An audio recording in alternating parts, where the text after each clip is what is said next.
What are some unethical life hacks? Give fake money to homeless people. They will thank you for it, but also when they get arrested and taken to jail, it'll reduce the number of homeless people in your area. Having an affair? Change your lover's contact name in your phone to scam likely, so your primary partner won't question why you're getting so many calls. If you want to spy on anyone secretly, there are devices out there that basically have invisible hidden cameras built into the charger. Edit, since everyone was asking, I got mine at thespycharger.com. When you give someone a gift card as a gift, write down the card number and code. Then after a year or two, check the balance, and if they hadn't used it yet, just use it yourself. They obviously won't know or care. If you need to lie about something, include an embarrassing unnecessary detail. After all, why would you intentionally lie to make yourself look bad? Learn how to read Braille and create a cheat or answer sheet for a test and put it in your hoodie pocket. You can feel the answers with your fingers without looking away from your test.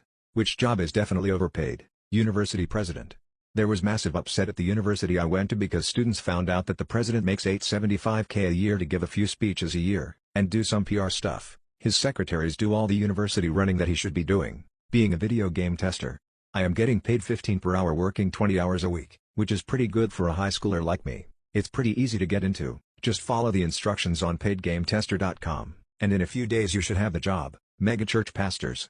People who claim to care about God and helping people shouldn't get their flock to buy them a tax-free Gulfstream private plane. This might be unpopular, but I still think that professional athletes are overpaid. I know they're immensely talented and put in years of grueling work to get to that level, but $30 to $50 million a year is too much. There's a person at my job whose title is literally assistant to the executive director and makes over $180,000 a year. He does nothing but wander around the building looking for things to write people up for. A lot of people are saying politicians, but politicians multiply their wealth by investing. They just absolutely know when and where to dump their money. It's crazy.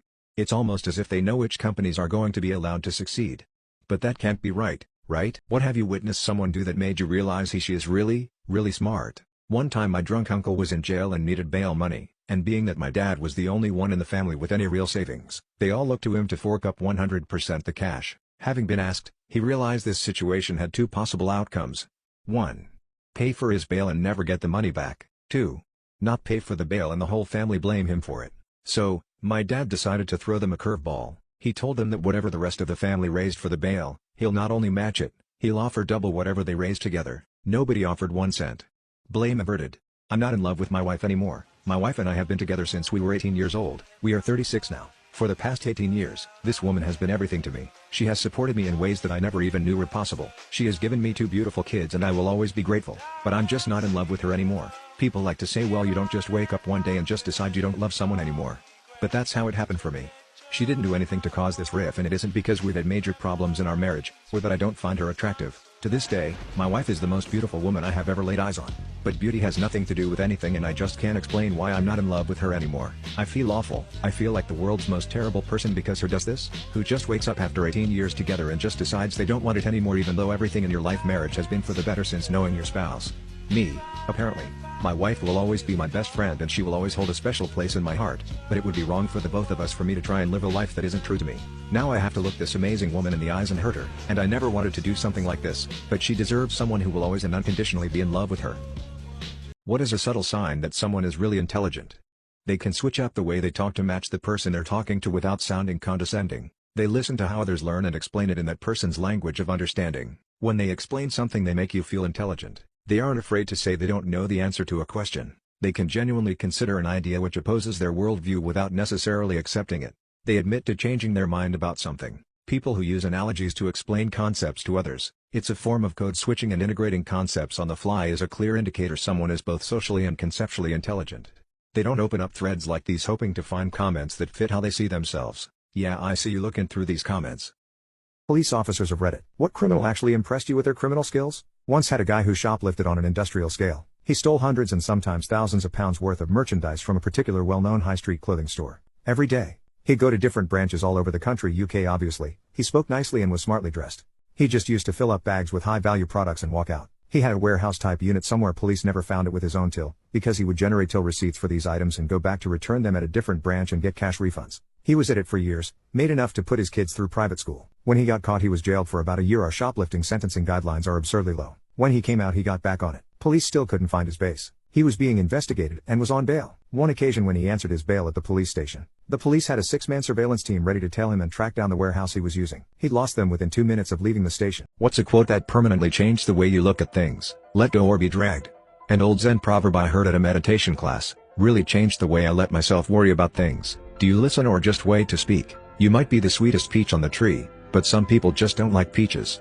This helped me get over my lifelong desire to be liked by everyone, and allowed me to focus on becoming someone I actually liked. Compare yourself to who you were yesterday, not who someone else is today. My therapist once told me that living in the future is anxiety. Living in the past is depression. Only good way is to live in the present moment. Good luck. Long time ago I was meeting 2 women on the sidewalk, and just as we passed each other I heard this one sentence from one of them.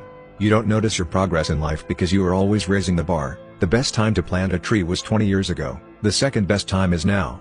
Don't set yourself on fire to keep others warm. This helped a lot with my guilt and burgeoning martyr complex. Courage doesn't always roar. Sometimes it is a quiet voice at the end of the day saying, I will try again tomorrow. Best of r/today I learned. Today I learned the McDonald's Corporation quietly phased out Ronald McDonald, the company's clown mascot, due to the 2016 clown scare video fad. Today I learned remote jobs pay much higher than in-person jobs. When I looked through a remote job listing, the lowest I could find was $25 an hour. The job listing I used was called quickhirejobs.com. Today I learned some farmers in Bangladesh have switched to raising ducks instead of chickens, because during catastrophic floods, ducks float. Today I learned that millennial dads are spending 3 times as much time with their kids than their fathers spent with them. Back in 1982, 43% of fathers admitted they'd never changed a diaper. Today, that number is down to about 3%. Today I learned a waitress was tipped a lottery ticket and won $10 million. She was then sued by her colleagues for their share. Then she was sued by the man who tipped her the ticket. Then she was kidnapped by her ex-husband, and shot him in the chest. Then she went to court against the IRS. Am I the a-hole for telling my girlfriend that I don't like the gift she got me and asking for something else? My girlfriend and I have been together for almost 4 years and live together. She has a stable career and has bought herself a car and was taught to drive in high school. I was never taught to drive, and it's not really necessary because I can Uber, take the bus, or my girlfriend can drive. She's offered before to teach me to drive, but I declined because I'm not really interested in learning because I don't plan on getting a car since they're a lot of money. So, my birthday was yesterday and my girlfriend was really excited to give me my gift. It was private driving lessons, which admittedly cost her several $100s. I was really offended because I don't want to learn to drive. She hyped the gift up like I'd love it, but I honestly hate it. It seems more like it's for her because she wants me to learn to drive, than it is for me. I got really upset and disappointed when I opened it and she kept pushing to ask why I didn't like it. I told her again that I don't care for driving and it seemed like a really impersonal gift, because I don't even want my license or a car, so why would I want this? I felt like she doesn't even know me, and she got really upset, so I suggested she return the lessons and get me something I would like better. Now she's calling me an and said the lessons are non-refundable, and is really upset with me. I don't think I'm the because I've told her before that I don't want to drive and I feel like she's trying to change me. So now she's being immature and won't drive me anywhere and tells me I can Uber if I want to go somewhere, even if it's somewhere she was going to go already. Like she went thrifting into the grocery store without me and said if I really wanted to go that badly, I can Uber. It's not even like I ask her for rides ever. I just tag along if she's already going somewhere. I get Ubers to and from work and have a good job, so it's pointless for me to even get a car or license. When I told her that, she said that she's tired of always being the driver and likes to be the passenger sometimes, but to me it sounds like she gave me a gift that she wants. Because if she hates being the driver so much, I suggested that I could get lessons for her birthday, not mine, and that upset her even more. She said that isn't a gift for her and she'd be upset if I got myself driving lessons for her birthday.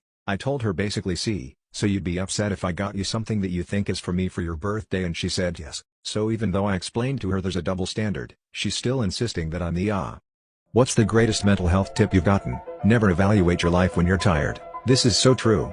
Ever notice things seem much worse at night when worries seem at their worst? The next morning your brain can think of ways to fix them and most times they aren't there the next day.